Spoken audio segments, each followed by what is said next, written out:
And so what are some of these strategies for identifying figurative language in conversation? So we're just going to pay attention to the words that they're using, right? So we're gonna look for it. We're going to study our students. I'm gonna say that again. We're gonna study our students, right? So we're gonna listen to the words they're using, and we're gonna write it down. We're gonna consider the context of the conversation and then the overall meaning. So what is the message that they're trying to, or what's the intent behind it? We're also going to look for some of those context clues for unknown phrases or words. I have been at fault of not knowing what every figurative language, even though I'm studying this and I love it, there are some things that adolescents say that I'm like, what? What does that even mean? I think I was watching Twitch, and I'll talk about Twitch later, but I was watching Twitch, which is basically like it's like YouTube where they play games, but you could also have conversation with people too. And he said that he was a rat. He said, oh, I'm a rat, comparing himself. In that context, I was like, what? I have no idea what that even, no, he didn't say rat. He said, I'm Mickey Mouse. He said, I'm Mickey Mouse. And I said, what? What does that even mean? But in his context, again, I'm going to ask the question. So for my last one right here, I'm going to ask the question because I don't know what you're saying. I don't know what even means right now. And so I found out that him saying that he was a Mickey Mouse meant that he was a rat. Don't ask me how they came up with it. But he was a rat. So he told on somebody. I don't know. I'm still boggled by that. But again, ask questions. Adolescents they want you to come into their world, even though they're speaking what we appear to be speaking another language, but it's really not. I mean, just ask them, like, what does it mean?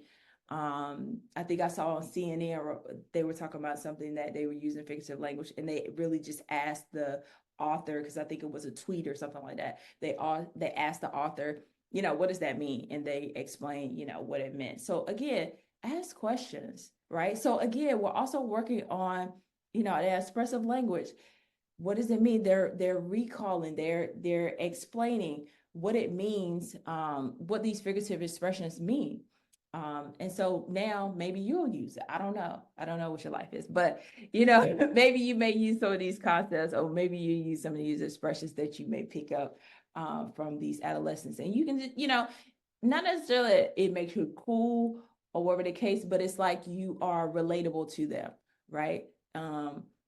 You can understand where the conversation is going. You're just not an outsider looking in, but you can really like engage in the conversation. Then they may, clown you or whatever. Again, figurative expression. But again, it doesn't necessarily, but you'll be in their world. All right, so we are, we're gonna quickly just go through some of the conversations. Here is the QR code for the conversation if you want on a Google Docs, but if you have the presentation, then it's already on, you already have the conversations already printed out. But if you want to, you're welcome to go and scan this QR code for the conversation. All right, so this is a conversation that happened at lunch. We're looking at Malik. All right, so Jasmine said, hey, Malik, what you got there? Malik says, just a sandwich my mama made me. Jasmine said, is it good? Malik said, it's straight. You go to the corner store? Yeah, to get some chips and soda. Old boy, Mr. Sam asked about you. Oh, for real? No cap, he cool ass. I'ma holler at him after school. All right, so I didn't put the answers in the on the PowerPoint, but just if you have the PowerPoint with you, or if you want to say it out loud, that's okay. Just kind of look at some of those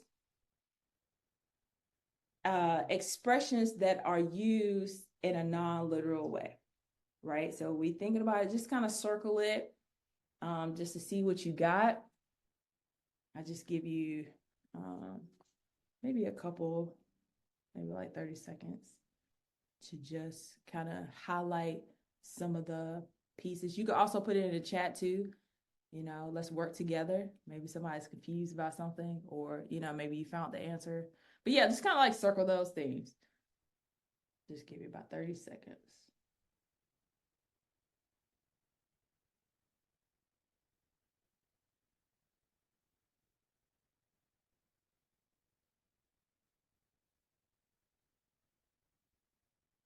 Okay. All right. So here are some things that we have for, sorry,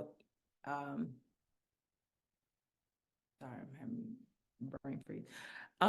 Okay, it's straight. Some may argue that, old boy could be a figurative expression as well. No cap, which is an idiom, and then he's cool as, and then, we're comparing that, so that's a simile as well. I hope you all did well. But yeah, just kind of like looking at those pieces, right? Looking at those different different types of figurative expressions that are used in a conversation, and how is it showing up in just a normal conversation that you may hear. It's straight, that's also a metaphor as well.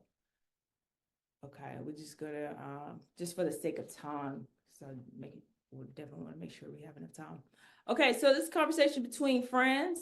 All right, so Christina says, yes, I love your outfit. That's fire. Katie said, thank you, girl. These pants wanted to tussle though. Christina said, Sean is definitely going to try to shoot his shot now. I hope so, said Katie. All right, so kind of circle some things that you see that are literal words, but maybe I'm using a non-literal way.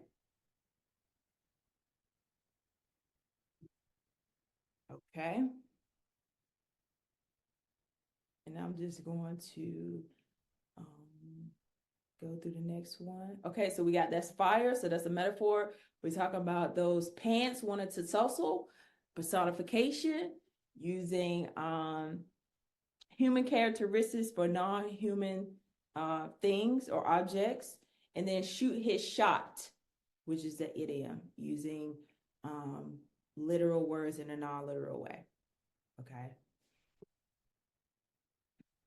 All right, so this is my Twitch. For an assignment, I had to look at some Twitches online. And so here's just a conversation that I heard. And Ahmad said, lately, all the chicks at the school been checking for me, but I don't know if they really serious or not. Langston said, why don't you think they're serious? And Ahmad said, I don't know, but I ain't no ugly dude though. Langston said, then what's the problem? Ahmad said, I don't know. Langston said, listen, bro, it's you.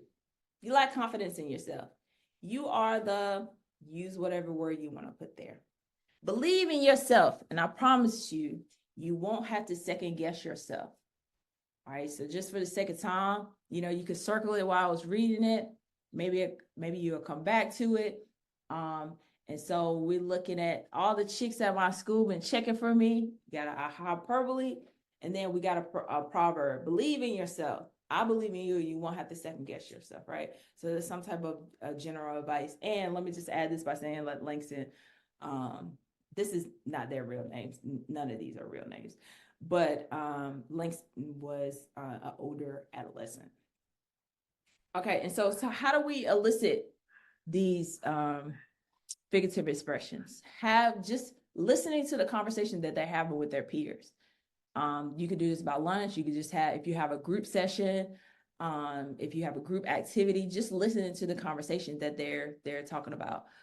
You will hear some figurative expressions, believe me. When you're playing games, what are some of the language that they're using? Also, the story retell. So what are some of the words that they're using when they're retelling the story? You could really get a lot when the student is maybe upset about something. I hear a lot when they're trying to tell me about what happened. Maybe if they got in an altercation, or somebody said something. You hear a lot because they're using that excuse me, that non-literal, that literal language in a non-literal way. Also, when they're describing events, and also picture descriptions, tasks. So what is going on in the picture? Tell me, what's going on, and what are they using some of those figurative expressions? And so just want to wrap up and just talk about, okay, what does this all mean, right? So what is this, when we're talking about figurative expressions, what does it all mean? And so we're talking about that culture and social influence, knowing that the figurative expressions that are used among adolescents, they are embedded in the culture and social and society, excuse me. And so we have to be abreast with what is going on in the culture, right? In society. They're going to be using some of those contexts. If you know anything about hip hop culture right now, you know there is a beef between Drake and Kendrick Lamar. And so a lot of the phrases that you're using or the adolescents may be using, they may be referencing that. They may be referencing new movies that just came out. So again, it's heavily influenced with culture and society.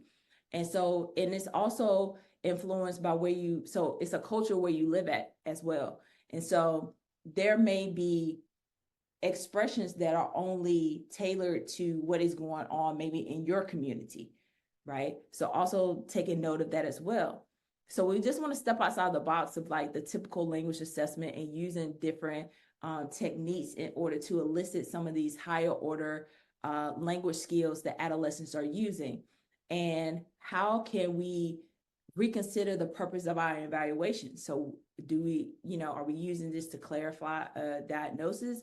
We're also trying to highlight the strengths instead of not always, but a lot of times we're focusing on the difficulties or the weaknesses that a child may have, but really highlighting the strengths that they're already using. And this is organic. This is natural. The way that they're talking, it's really natural that the way that they're speaking, as opposed to a standardized test that is kind of giving them the prompts or what to say.